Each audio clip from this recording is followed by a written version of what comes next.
పెద్దపల్లి జిల్లా కేంద్రంలోని శాంతినగర్లో గల శాంతి గార్డెన్ ఫంక్షన్ హాల్లో ఆదివారం తెలంగాణ లారీ ఓనర్స్ అసోసియేషన్ రాష్ట్ర కార్యవర్గ సమావేశం జరిగింది. ఈ సందర్భంగా తెలంగాణ లారీ ఓనర్స్ అసోసియేషన్ రాష్ట్ర అధ్యక్షులు అంజిరెడ్డి మాట్లాడుతూ రాష్ట్ర ప్రభుత్వానికి ప్రతి ఏటా 3,266 కోట్ల రూపాయలు ఆదాయాన్ని సమకూర్చుతున్న ట్రాన్స్పోర్ట్ సెక్టార్ ను ప్రభుత్వం చిన్నచూపు చూస్తుందన్నారు. ఉమ్మడి రాష్ట్రంలో వసూలు చేసిన ట్యాక్స్ ను ప్రస్తుతం 2 రాష్ట్రాలు వసూలు చేస్తున్నాయని, ట్యాక్స్ తగ్గించాలని, సింగిల్ పర్మిట్ విధానం అమలు చేయాలని డిమాండ్ చేశారు. రాష్ట్ర ప్రధాన కార్యదర్శి గుమ్మడి దుర్గాప్రసాద్ మాట్లాడుతూ లారీ ఓనర్లకు ఇంపార్టెంట్ ఇచ్చిన పార్టీలే మనగడలో ఉంటాయని అన్నారు. పెట్రోల్, డీజిల్ ని జీఎస్టీ పరిధిలోకి తేవడం లేదని విమర్శించారు. 10 రూపాయలకు తయారయ్యే బ్రాండ్ ని 200 రూపాయలకు అమ్ముతున్న ప్రభుత్వాలు క్రూడ్ ఆయిల్ ధరలు తగ్గిన పెట్రోల్, డీజిల్ ధరలు తగ్గించకపోవడం సిగ్గుచేటన్నారు. ట్రాన్స్పోర్ట్ సెక్టార్ ను గుర్తించిన పార్టీలే రూలింగ్ లో ఉంటాయన్నారు. రాష్ట్ర వర్కింగ్ ప్రెసిడెంట్ షేక్ అబ్దుల్ మాట్లాడుతూ సమాజంలో వ్యవసాయ రంగం గుండెకాయ లాంటిదైతే రవాణా రంగం వెన్నెముక లాంటిదని అన్నారు. మనం ఒక్కరోజు బంద్ చేస్తే ప్రభుత్వాలు కూలిపోయేంత బలం ఉన్నా మనలో ఐక్యత లేదని అన్నారు.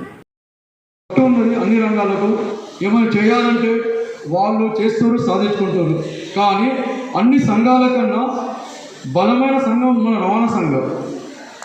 మనకు మ్యాన్ పవర్ ఉంది, బండ్లు ఉన్నాయి, ఎక్కడైనా ప్రోగ్రామ్ పోవాలంటే అందరూ వెళ్ళి చేయొచ్చు. కానీ మన హక్కుల కోసం మనం ఎప్పుడు కదులుతారేమో, ఎవరి లారీ టోకన్ కొట్టదో, ఎవరు లోడు కొట్టాలని ఆలోచిస్తాం తప్ప మాకు జరుగుతున్నటువంటి అన్యాయం గురించి మనం ఎప్పుడు మాట్లాడతలేము. రవాణా రంగం ఇవాళ గవర్నమెంట్కి అతిపెద్ద సంపద ఇచ్చే రంగం మనది రవాణా రంగం. కానీ ఏ రాష్ట్ర ప్రభుత్వం కానీ, కేంద్ర ప్రభుత్వం కానీ, మరి ఎగ్జిక్యూటివ్ ఆఫీసర్లు కానీ ఎవరు కూడా ఈ రంగాన్ని పట్టించుకోవడం లేదు. మాకు ఒక వనరులు ఇచ్చే, డబ్బులు ఇచ్చే సంస్థగానే చూస్తారు. కానీ వీళ్ళకు కూడా ప్రాబ్లమ్స్ ఉంటాయి. వీళ్ళ సంక్షేమం గురించి ఆలోచించాలనే ఆలోచన ఏ ప్రభుత్వానికి రావటం లేదు. మన బ్యాక్లాగ్ ఏంటంటే మన యొక్క బిజినెస్ రాష్ట్ర ప్రభుత్వంతో, కేంద్ర ప్రభుత్వంతో ముడిపడి ఉన్నది, 2 ప్రభుత్వాలతో ఉన్నది. వాళ్ళు మనకు చెప్తున్నగా ఒక డబ్బు ఇచ్చే వనరుగానే చూస్తున్నారు. కానీ ఇది లాస్ట్ జనరేషన్ సార్. మనకున్న ప్రాబ్లమ్స్ ఎవరికి లేవు. దీని తర్వాత కొత్త జనరేషన్ ఈ ఫీల్డ్లో రావడం లేదు. రవాణా రంగం అంటే దేశానికి వ్యవసాయ రంగం గుండెకాయ అయితే మన రవాణా రంగం వెన్నుముక్క. రవాణా రంగంతోనే ఒక దేశం యొక్క అభివృద్ధిని కోల్స్తారు. ఇంటర్నేషనల్ సర్కిల్లో they will measure the country's development based on the transport system.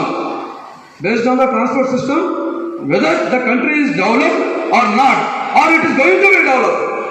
This would be measured by transport sector. But we are facing a lot of problems.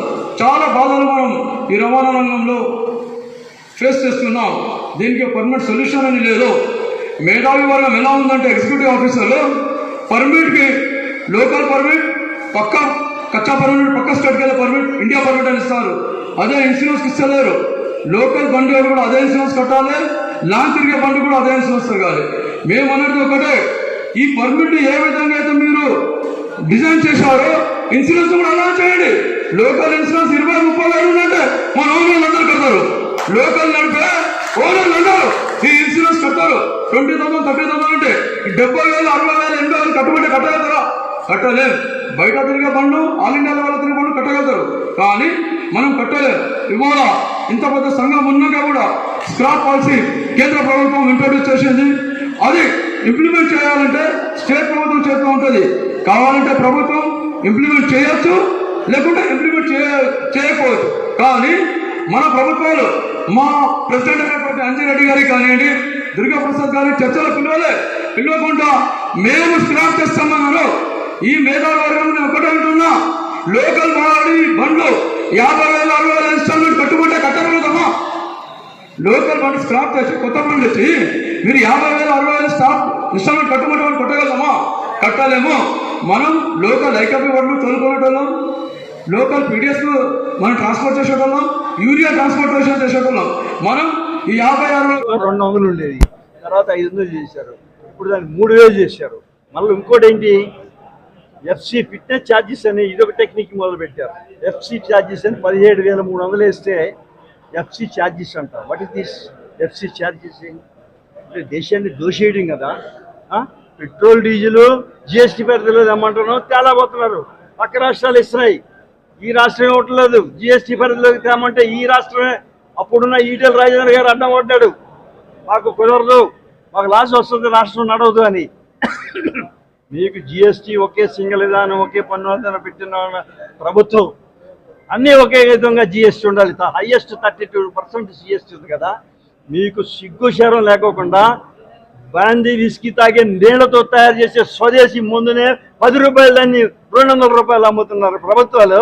మీరు క్రూడ్ ఆయిల్ ధర తగ్గితే మట్టి డీజిల్ తగ్గిస్తారండి మీరు? ముందు చిత్తశుద్ధి లేదు ప్రభుత్వాల దగ్గర. ఎంతసేపు అక్కడ ఓట్లు కొని, ఇక్కడ ఓట్లు కొని, అక్కడ రాజకీయ లబ్ధి చూపించి, ఇక్కడ రాజకీయ లబ్ధి చూపించి మా ట్రాన్స్పోర్ట్ ట్రేడ్ నాశనం చేయడం తప్ప మేము నాశనం అయిపోతే ఏమీ ఉండదు. మా తర్వాత ఈ ఇండియా మొత్తంలో కూడా 28 రాష్ట్రాల్లో మా ట్రాన్స్పోర్ట్ సెక్టర్ కనుక సప్లై చేయకపోతే నిత్యావసర వస్తువులు కానీ, పాలు కానీ, కూరగాయలు కానీ, పత్తి, ప్యాడీ ఏదైనా సరే దీన్ని గుర్తించిన పార్టీ రూలింగ్ వస్తుంది. ప్రస్తుతం ఇప్పటి నుంచి మేము స్టార్ట్ చేస్తున్నాం. స్టార్ట్ చేసిన తర్వాత అప్పుడు తెలుస్తుంది ప్రభుత్వాలకి. ఆల్రెడీ ఆంధ్రప్రదేశ్లో స్టార్ట్ చేసాం, ఈ ప్రభుత్వానికి ఓటేయండి అని మేము డిసైడ్ చేసాం ఇంటర్నల్గా. తెలంగాణలో కూడా కాంగ్రెస్కి మేనిఫెస్టోలు కూడా వేసి కాంగ్రెస్ రూలింగ్ రావాలని చెప్పాము, వచ్చింది. కానీ వాళ్ళు ఇంతవరకు 9 నెలలు అవుతుంది అని మమ్మల్ని గురించి పట్టించుకుంటున్నారు. అంటే యథా రాజా తదా ప్రజ అయిపోయింది. దీని మీద కూడా ముందంతస్తు ఏంటో అని మేము దానికోసం ఇక్కడ మీటింగ్ పెట్టుకున్నాం. మా అసోసియేషన్ జిల్లా వైజ్గా మీటింగ్లు పెడుతున్నాం, డిస్కస్ చేసి అప్పుడు ఆలోచన చేసి కార్యాచరణ ముందుకు పోతాం. ప్రెసిడెంట్ అయిన అంజిరెడ్డి నా పేరు. ఈరోజు తెలంగాణ ట్రాన్స్పోర్ట్ తరఫు నుండి తెలంగాణ గవర్నమెంట్కు 3,266 కోట్లు ఎవ్రీ ఇయర్ వస్తూ ఉన్నది అమౌంట్. మేము ఒకటే కోరేది ఏంటంటే, ఏదైతే స్క్రాప్ పాలసీ ఒకటి అన్నారో, ఈ స్క్రాప్ పాలసీని పొల్యూషన్ కోసానికా లేకుంటే సెంట్రల్ గవర్నమెంట్ మీరు భయపడి చేస్తూ ఉన్నారా? పొల్యూషన్ కోసానికంటే ప్రతి వెహికల్ పొల్యూషన్ చెక్ చేసుకొని విరమించుకోవాలని మేము డిమాండ్ చేస్తూ ఉన్నాం. నెంబర్ 2 ఏంటంటే, ఏదైతే లోకల్ వెహికల్స్ తిరుగుతూ ఉన్నాయో, లాంగ్ వెహికల్స్ తిరుగుతూ ఉన్నాయో, ఇన్సూరెన్స్ విషయంలో లోకల్ పర్మిట్ వేరే ఉంది, నేషనల్ పర్మిట్ వేరే ఉంది. దాని విషయంలో కూడా సెంట్రల్ గవర్నమెంట్ ఇది IRDA వాళ్ళు తీసుకొని లోకల్ తిరిగే బండ్లకు 80% ఏ బేస్లో అయితే ఉన్నదో 15,000కు 6,000కి ఎంత డిఫరెంట్ అయితే ఉన్నదో అంత తగ్గాలని డిమాండ్ చేస్తూ ఉన్నాం. మూడవది ఏంటంటే, ఎక్కడైతే యాక్సిడెంట్ల విషయంలో అయితే ఉన్నారో, మేము ఏదైతే ట్యాక్స్ కడతా ఉన్నామో, ఎక్కడ 4 వేస్ ఉన్నాయో, డివైడర్ ఉందో అక్కడ ఎక్కడ యాక్సిడెంట్ అయితే లేదు. ఇంకొకటి నేషనల్ హైవే, స్టేట్ హైవే వాళ్ళని మేము చెప్తా ఉన్నాను, ఎక్కడైతే సైన్ బోర్డ్స్ లేవో ఆ సైన్ బోర్డ్స్ పెట్టండి. ఆ సైన్ బోర్డ్స్ పెడితే వెహికల్స్ ఎక్కడికైనా వస్తూ ఉన్నాయి. ఎక్కడ రోడ్ డ్యామేజ్ ఉందో దాన్ని ఇమ్మీడియట్లీ రిపేర్ చేయండి. రిపేర్ చేసినప్పుడు రోడ్డు గుంతలు పడ్డ తర్వాత యాక్సిడెంట్ అయిందనుకో, వాళ్ళ మీదే కేసులు పెట్టాలని డిమాండ్ చేస్తూ ఉన్నాయి. ఎందుకంటే మోటార్ సైకిల్ అయినా ఏవైనా కానీ లాంగ్ వెహికల్స్ వచ్చినప్పుడు వాళ్ళకి తెలియదు, మోటార్ సైకిల్ గుంత ఉందని కట్టు కొడితే వాళ్ళకి అయిన తర్వాత ఏదైతే పెద్ద వెహికల్ ఉందో ఆ వెహికల్ మీదే వీళ్ళు కేసు పెడతా ఉన్నారు. మేము మా తరఫు నుండి డిమాండ్ చేసేది ఏంటంటే, ఇప్పుడు సీసీ కెమెరాలు వచ్చినాయి, ఎవరైతే తప్పున్నదో దాన్ని పెట్టి చేసే ఇన్సూరెన్స్ అనేది తగ్గడానికి ఆస్కారం ఉంది. ఇంకొకటి ఏంటంటే, సింగిల్ పర్మిట్ విషయంలో ఏంటంటే, గతంలో ఇప్పటి వరకు మా జనరల్ సెక్రటరీ గారు చెప్పారు, ఉమ్మడి రాష్ట్రం ఉన్నప్పుడు ఏ బేస్లో అయితే ఇటు అటు తిరగొచ్చు, అది ఇంతవరకు అన్ని రాష్ట్రాలు ఉన్నాయి, కేవలం ఆంధ్ర తెలంగాణ. ఎందుకంటే పాకిస్తాన్ ఇండియా ఉన్నట్టు ఆంధ్ర తెలంగాణ లోకల్ పర్మిట్ లేదు.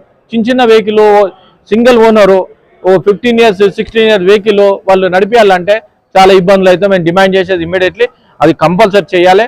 అదేవిధంగా ట్యాక్స్ విషయంలో తీసుకుంటే, ఉమ్మడి రాష్ట్రం ఉన్నప్పుడు ఉమ్మడి 23 జిల్లాలు ఉన్నప్పుడు ఏదైతే ట్యాక్స్ ఉందో, సపోజ్ 16 వెహికల్ ట్యాక్స్ 14,000 ట్యాక్స్ ఉంది. ఆ 14,000 ట్యాక్స్ ఆంధ్రలో 14,000 ట్యాక్స్ తీసుకుంటారు, ఇక్కడ తెలంగాణ 14,000 ట్యాక్స్ తీసుకుంటారు. ఏందండి ఇది? ఎంత డిమాండ్? ఇప్పుడు యూపీలో తీసుకో, ఎంత వైశాల్యం ఉంది, ఎన్ని జిల్లాలు ఉన్నాయి, 50 జిల్లాలు ఉన్నా కానీ మనకంత తక్కువ ఉన్నది. కర్ణాటక మనకంత తక్కువ ఉన్నది. మేము డిమాండ్ చేసేది ఏంటంటే, మీరు ఒకటే ఆలోచించుకోండి, ఎవరైతే ఫ్లీట్ ఓనర్స్ ఉన్నారో పక్క రాష్ట్రాలకు వెళ్ళిపోతా ఉన్నారు. మన ఇన్కమ్ అంతా పక్క రాష్ట్రాలకు పోతున్నాయి. ఇమ్మీడియట్లీ ట్యాక్స్ రేట్ తగ్గాలని మేము డిమాండ్ చేస్తా ఉన్నాం రాష్ట్ర ప్రభుత్వాన్ని.